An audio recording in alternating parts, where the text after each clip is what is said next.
numbers of daily cases, all these are not relevant right now because we've reached a point where the numbers could be 5x or 10x of what is being tested, because you cannot test 1.3 billion people in one day to find out how many people actually.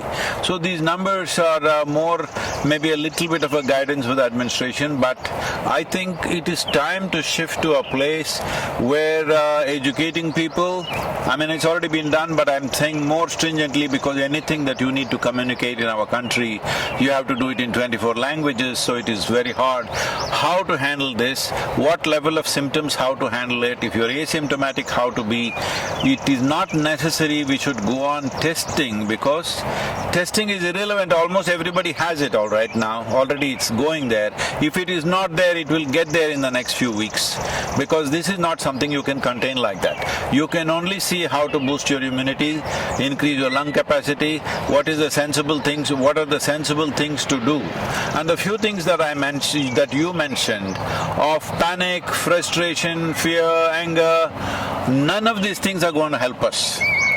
Because this is not a time for grandstanding each other, this is not a time to point fingers at each other, this is a time to stand up.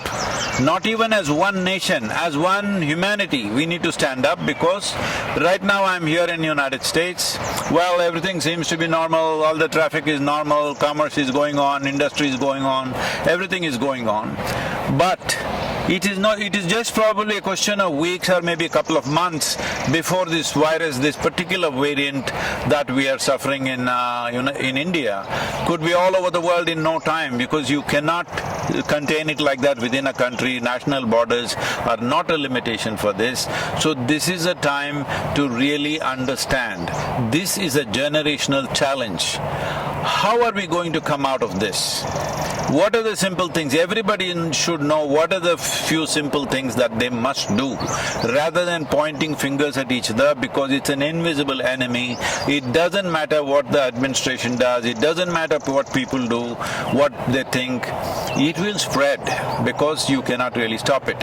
One simple thing I'm saying right from last 14 months, see, if only we had the necessary integrity and discipline that we did so many weeks and weeks of lockdown, but they were only partially effective because only a certain number of people actually follow these recommendations or enforcement. Because now we are no more calling it lockdown, we are calling it curfew in some of the places. So curfew means it has to be forcefully enforced. However much you enforce, it's not going to be absolute unless every one of us gets it. Well, that's a difficult thing to do, to make the entire population get it. I would say at least the urban population. If you make the entire urban population in India to understand 14 days, if you do not come in touch with any human being, if you just stay only with those one or two people who are not infected in your family or whatever, do not come in contact with anybody for 14 days, you would definitely drop it down.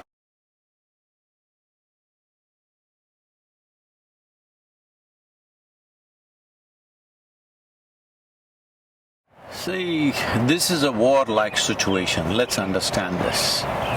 When there is a war-like situation, that means there's an external enemy. That's what war means. But right now, the enemy is invisible, so let us bash each other. If this is the logic, well, we are definitely headed for a major disaster. Now when there is a war-like situation, at least when there is a war-like situation, irrespective of what we believe in, it's important for us to pool our resources and see how to come out of it. Let's be realistic. India as a nation definitely does not have necessary infrastructure to service 1.4 billion people, either in terms of hospitals or toilets or temples or streets or roads or ports. We don't have enough infrastructure. That's a reality which we are trying to change, which is a onerous task. It's not a simple thing, it's not going to happen overnight. Having said that, now you want to be angry with somebody. You can be angry. There is substantial medical evidence. I will show you our own institution in the Harvard Medical School has done a lot of research on this, clearly showing when you are angry, when you are agitated, when you are fearful, in these conditions, your immune system goes down, you become far more vulnerable. So right now the question is just this, we've gotten used to this. If something goes wrong, bash somebody. If something goes wrong, bash somebody. No, right now it is just this. Do you want to be part of the solution or do you want to be a problem? Do you want to make a problem out of yourself? Now, one fundamental responsibility all of us have is that we stay healthy as individuals, we stay healthy and we stay alive. Now there are people in social media who envy people who are healthy, people who are doing well. No, this is not it. More and more people should do well. More and more people should be healthy. That's the only solution. Now people are openly saying, oh, my mother got infected, why are you going around happily with your family? These kind of talks are happening. Are we stupid? There's no question that if we go like this, we will make a complete disaster out of ourselves. It is time we pull up our sleeves and get to work in terms of what is needed. What is needed? Let's understand this. See, normally these kind of pandemics and epidemics are transmitted by other creatures like rats and mosquitoes and birds and whatever else. This time it's just us. Suppose, I'm saying just suppose, let us say this pandemic was being transmitted by the mice. What would be our plan?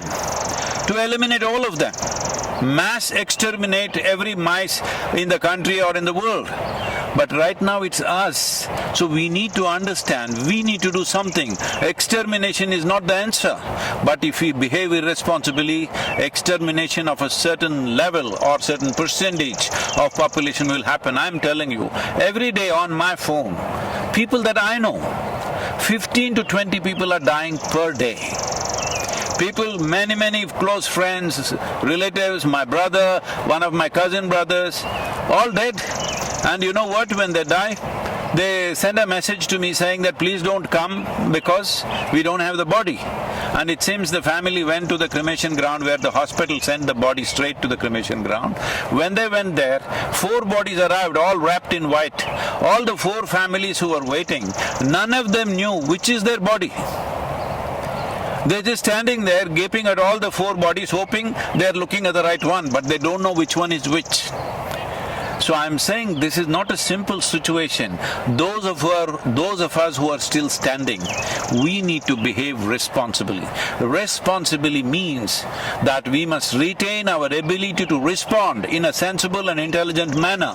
This is not a time to react. Your anger, your frustration, your misery, everything is because you are reacting to the situation. This is a time, as a human being, you and me have to show what sort of human beings are we, what kind of generation are we. I'm saying, compared to what the previous generations have faced, this is a soft ball, believe me. If you were at the time, alive at the time of World War II, World War I and various other things, you would know what I'm talking about. Well, if we have not seen it with our own eyes, we have seen it in documentaries, we have seen it in movies. Well, what they went through and what we are going through is nothing. As a generation of people, we have enjoyed the highest level of comforts and conveniences. Right now there is a challenge, and this challenge has many ramifications and many aspects of our life that needs to change. See, the problem with us is we are more dedicated to our lifestyle than our life. This is the problem. This priority has to shift. Okay, economy is going bad, yes I know it's going bad. Tell me what will happen for you or me. One important thing is, for me, life is important. I don't care about the lifestyle. Right now, if I traveled in United States, 2 years ago, I would be flying everywhere, staying in hotels, staying in the best homes, everything, because that's how things would be organized. Today I'm driving a truck myself, I'm sleeping in the truck, I'm driving. This is a complete change of lifestyle. But don't be committed to your lifestyle. Lifestyle is a consequence of the times in which we live. It is the life that matters. So we have to ensure there is no loss of life. If this needs to happen, all of us should retain our ability to respond in the most sensible manner, not react in wild ways. And by grandstanding and pointing fingers at each other, you will only become part of the problem, not part of the solution.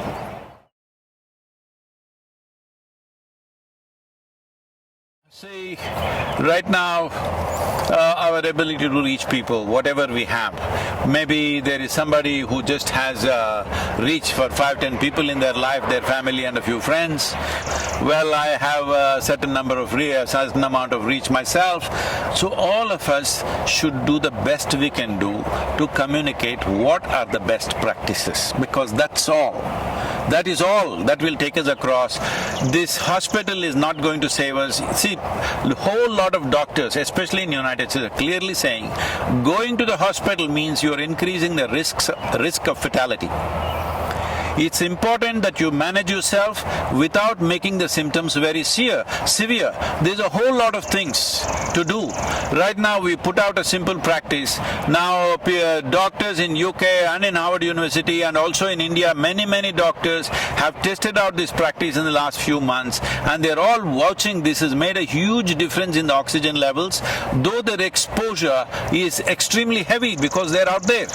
So we must understand right now, see our volunteers, I've told them, go to the hospitals, general hospitals, you are at little bit of risk, but we are providing them PPE kits and all this. I'm saying right now the important thing is to make this happen in the hospital. Those who go to the hospital, if you want to save their lives, we don't need too many doctors, we need a whole lot of nurses and paramedical staff. Do we have them? No, we are way understaffed, all right? We are way understaffed. Now, I am asking young people to go near the hospital and take over all the non-medical aspects which the medical people were doing and wasting their time and doing those things normally. I said, do everything. Now we are there providing snacks, tea in the night, one meal somewhere in the evening, all kinds of things. Because support the medical staff. If they collapse, you had it. Your fatalities will jump at least 10–25 times more. So this is very important. What is it?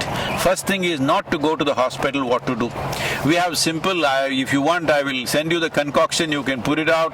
We are putting it out on all our social media. There is a Siddha, this thing in Tamil Nadu, in the rural Tamil Nadu, we've contained it significantly.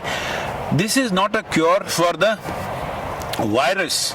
This is not a vaccination, but it boosts your immunity. There is something called as kudinir, simple thing, a concoction of a few herbs that you drink, which definitely enhances our immune system. I would not say you will prevent it, you will still maybe get infected, but you can keep the symptoms so low that you don't have to end up in an ICU or something.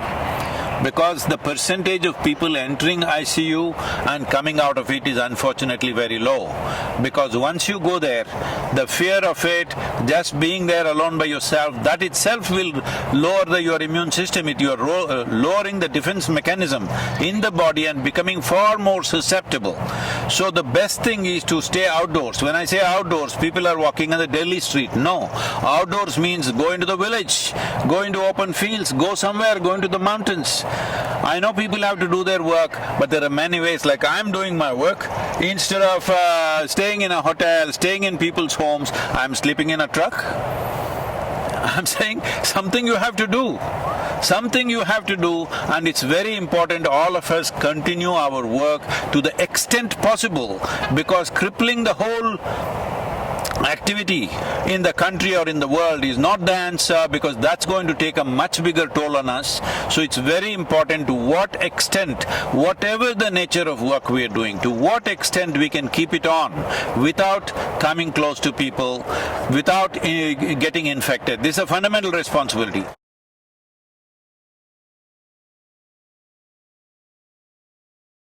See, in Kannada, in Telugu and Kannada there is a saying, Yuddha Kala Shastra Abhyasa. That means, when the battle starts, then you start practicing how to use your arms. That is not the way to be, all right? But now the battle has already come, what can we do? There are simple processes. I'm saying, in this kind of situation, when people are just falling dead all around you, can you not invest 30 minutes to ensure your health and well-being, to do something about yourself? It is that simple, you don't have to go anywhere to learn, it's just on your phone. Can you not do that much?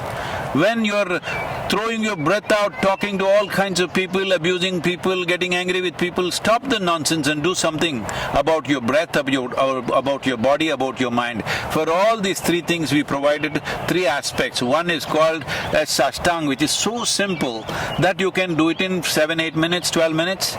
There's another one called Simha Kriya, which just takes a few minutes, and there is Isha Kriya, which takes 12 minutes. I'm saying if you invest 30 minutes a day, or if you do it 2-3 times a day, believe me, your immune system will be higher, your oxygen levels will be higher. All tests have been done. Anyway, if you test in India, that also will become politics. So we have it all tested in US universities. Everybody is saying, very prominent doctors are saying this is working like a miracle. But we are just losing our breath, talking to each other, abusing each other. It's time to stop this. This is not an ordinary situation.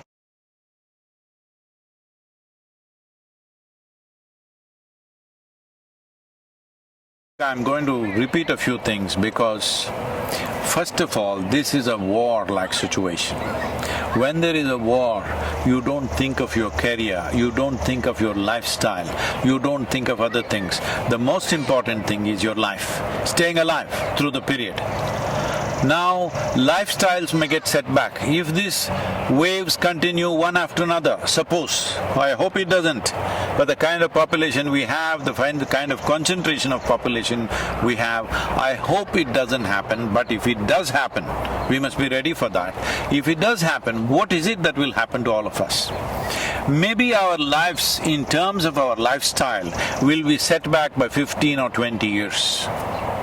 20 years ago, how we were living, with what we were living, we may have to live with that in the coming few years.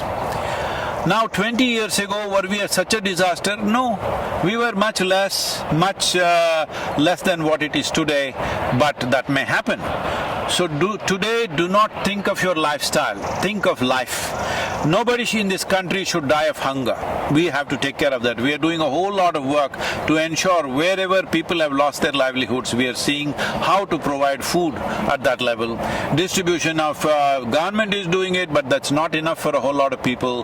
But we are giving grains, we are giving cooked food, all this stuff is happening, but it is not enough if one organization does it. It is not even enough if just the government does it. Every one of us need to see that life around us doesn't die, but lifestyles will be set back. We better be ready for that. Lifestyle will be set back if wave after wave it comes back. Right now, if this wave passes away in the next 4-6 weeks, as some people are making predictions, I do not know on what basis, but if it goes away, well, we will bounce back in our economy, maybe lifestyles will come back in no time. But suppose, as some of the scientists, responsible scientists are saying that this could go on for 4 to 6 years. 4 to 6 years means across the world, our lifestyles will be set back. I am repeating this once again. I am sleeping in a truck. I had not done this for a long time. There was a time when I first started work, initially I rode all across India on the motorcycle, I slept on the street side, I slept in the jungles, I slept on the culverts, on the bridge culverts many times through the night. People would say, won't you roll over and fall? Well, I didn't fall. But later on, I slept in a Maruti car for years. Well, today I'm back in the truck once again. I'm saying we should not be committed to our lifestyle. We must be committed to our life and all the life that is around us. This is a responsible way to go about it. Our lifestyles, we must understand, are not about us. It's about the times in which we are born. Suppose we were here 100 years ago, would we be complaining about those days' lifestyles? We were fine with it. 1,000 years ago, you and me would be in a cave and we would be fine with it. I'm saying, let us not get overly committed to our lifestyles. Life is important, either because of infection or because of hunger. Nobody should die in the country. That should be our commitment. That's what we should work towards. About mental situations that people are going through, well, WHO has predicted there is going to be a mental pandemic and a suicide pandemic. Unfortunately, in one country like Japan, which is a well-to-do nation, here in 2020, more people committed suicide than they died of COVID infections. So this may happen all over the place if we do not take charge of it. As India as a nation, as Bharat, we talk about our history is not just replete with kings and their conquests and stuff. Our history is full of sages and saints and yogis, always exploring inner well-being as the most important aspect. Why are we not making use of it? What is our problem? Our problem is we are looking for Western psychiatry. Please, there is a way, within few weeks you can change the fundamental chemistry of who you are. There are simple ways. There is a practice, free, available to everybody, called Isha Kriya. Just start doing this, invest 15 minutes a day. It will change the way you are. If you do not learn how to keep your mind and body for yourself. See, right now if my hand starts smashing my face, what is it? Well, that would be ridiculous and a case of insanity, right? Right now your thoughts and emotions smashing you up, what is it? Please, this is the time to wake up. This is the time to dig yourself deep into the roots of the culture which has invested so heavily into inner well-being. At least the Indians should set the example no matter what happens in our lives. We will stay equanimous, we will stay peaceful, we will come through any kind of situation that is thrown to us, either by earthly virus or aliens. We will come out of it successfully. This is something we need to demonstrate to the world. In many ways, the world is looking towards India for this. As a nation, it's my wish and my blessing that we must come out of this successfully on top of this, stronger and better. And also as a humanity, this is the time for us to display what sort of human beings we are. Namaskar.